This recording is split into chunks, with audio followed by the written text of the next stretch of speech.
Welcome to the Kottke Ride Home for Tuesday, March 2nd, 2021. I'm Jackson Bird. Scientists have created light-up OLED tattoos that could tell you when to put on sunscreen or when your avocados have gone bad. The Twitter account tracking Geneva Convention violations in video games. And good news, scientists have confirmed that all of us suck at ending conversations with each other. Here are some of the cool things from the news today. A team of scientists in Europe have created what they say is the first light-emitting tattoo using OLED-based technology, which is like the kind used in newer televisions and smartphones, especially the folding kind. And while, of course, this sounds totally awesome, if a bit frightening, the team mostly propose practical uses, like alerting an athlete when they're dehydrated, or indicating when someone should get out of the sun to avoid getting a sunburn. Tattoos for medical use are not unprecedented. I know a couple of people who have replaced their medical bracelets for conditions like diabetes with permanent tattoos on their wrists. And radiation therapy often tattoos small black dots on cancer patients' skin to use as reference marks for the machines. And a handful of counties in the U.S. tattooed kids with their blood types during the Cold War, thinking it could facilitate blood transfusions in the case of a nuclear attack. And yeah, that's a real thing that happened. I'll put a link in the show notes if you want to read more about it. And as sort of grim as that sounds to our modern ears, there are still proposals around tattooing people, including children, with their medical information. A team from Rice University a couple years ago developed fluorescent quantum dot tattoos that would only be visible through a custom smartphone app, at which time they would show a person's vaccination history, something particularly crucial in hard-hit rural areas where people sometimes don't have paper or digital vaccination records. And that one's actually a pretty good idea, even if it sounds a little big brothery at the offset. And unfortunately, because of that, it's gotten pulled into a lot of COVID-19 vaccine conspiracy theories, even though it's a tattoo, not in any way an implant or a microchip, and not in any way related to the COVID-19 vaccines. It's being cited by conspiracy theorists as evidence that the COVID-19 vaccines are implanting tracking microchips into people. It doesn't help that the original study was proposed by the Bill and Melinda Gates Foundation.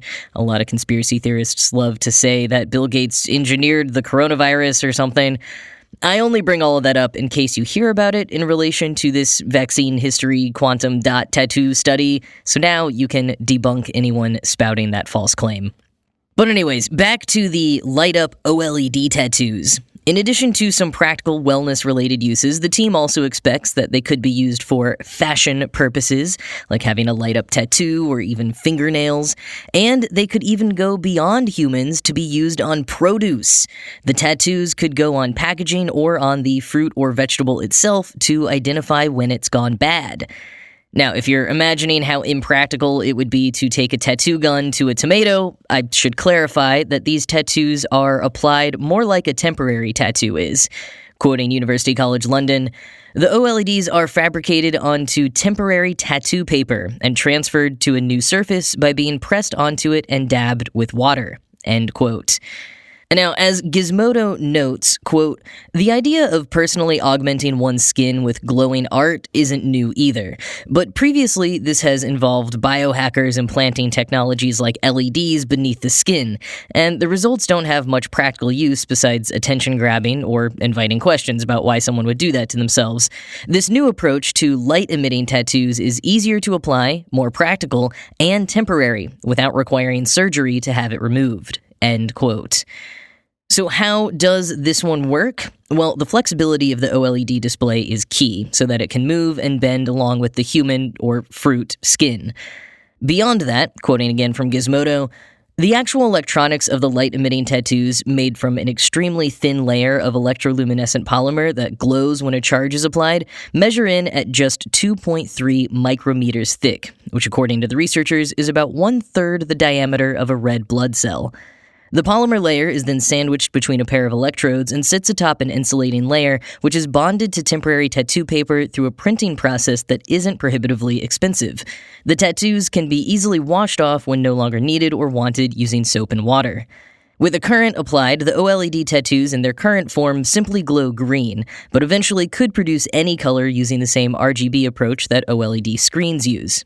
End quote. And while Professor Franco Sassiali, lead author on the study, notes that they've demonstrated a proof of concept that OLED tattoos can be made cheaply and at scale, there's still a number of kinks to work out.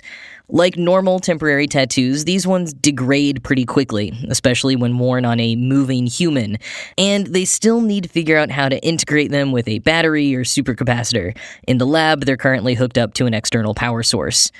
So, OLED tattoos might not be coming to the public too quickly, but the technology is there, and it'll probably happen before long.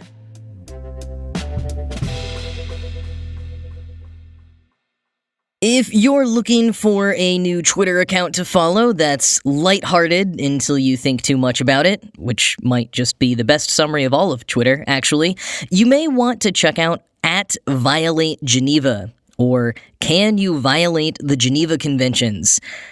Don't worry, it's not some kind of account listing all the ways you can push the envelope on violence and torture. Rather, it analyzes video games and reports on whether various actions in them are Geneva Convention violations or not. The account, which is run by satirical punk site The Hard Times gaming vertical Hard Drive, began with broad strokes tweets, simply proclaiming various games in which you can violate the Geneva Convention. But it's evolved to explain exactly which articles games are violating so that followers can learn more and also start getting stark lessons on how we glamorize violence, policing, and military propaganda at times.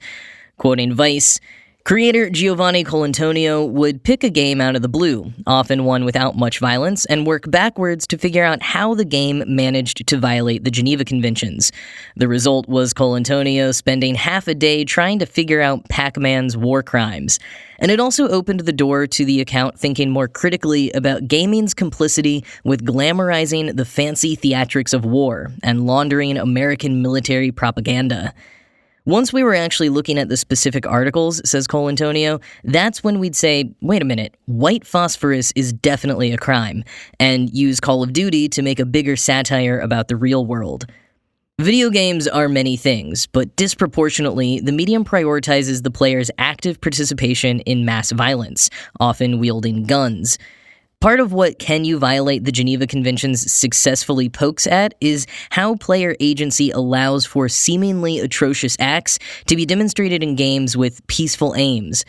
But games also encourage such egregious atrocities, successfully smuggling them in the guise of entertainment. Video games frequently act as Americans' public relations firm, but dang, the guns do feel real good. End quote. Like a lot of satirical work, Can You Violate the Geneva Conventions takes its job very seriously, despite the sometimes seemingly not so serious content. Though, in this case, the content is kind of growing more and more serious as it goes on. But if all of this sounds like a bit too much for your already doom-heavy Twitter feed, maybe try the account that inspired this one, Can You Pet the Dog, which lets you know all the video games in which you can pet the dog.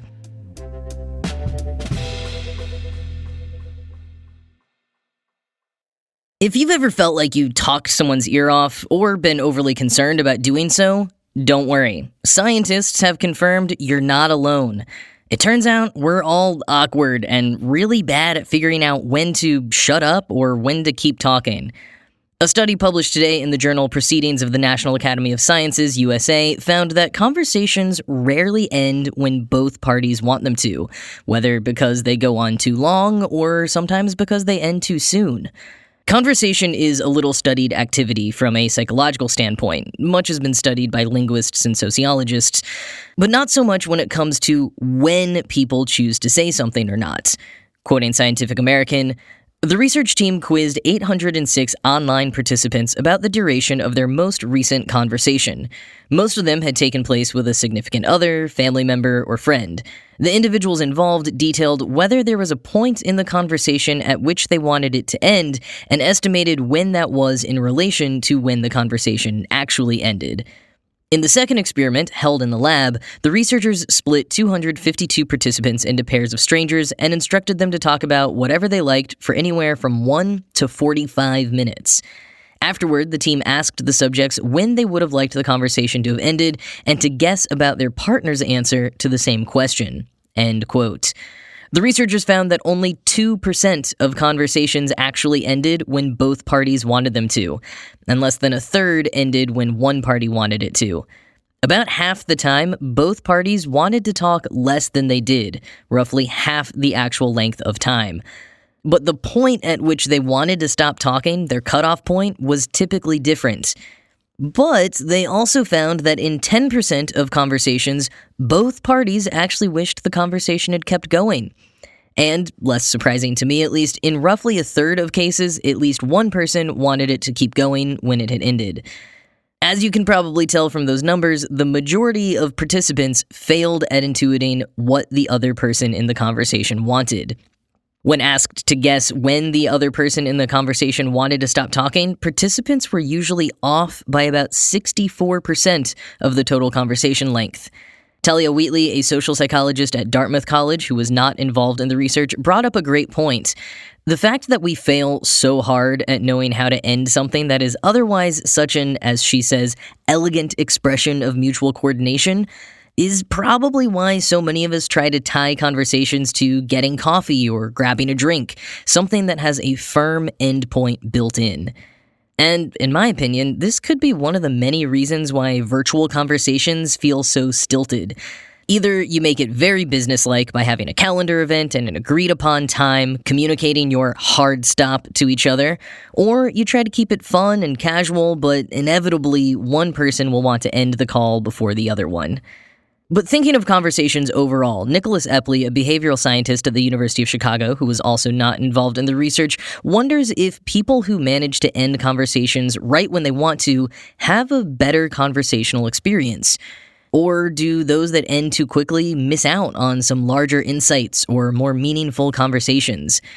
Maybe further studies with a bit more causal experiments can answer some of these questions and start probing better strategies for communicating when, why, and how we'd like to end conversations or keep them going. Yeah, I'm sure some expert conversationalists think they've cracked the code, but I wonder how their own findings would hold up in scientific study. Regardless, I find it reassuring to remember how awkward everyone else often feels. We're just a bunch of bumbling meat sacks with a lot of feelings we don't know what to do with, and interacting with each other is a constant game of trial and error.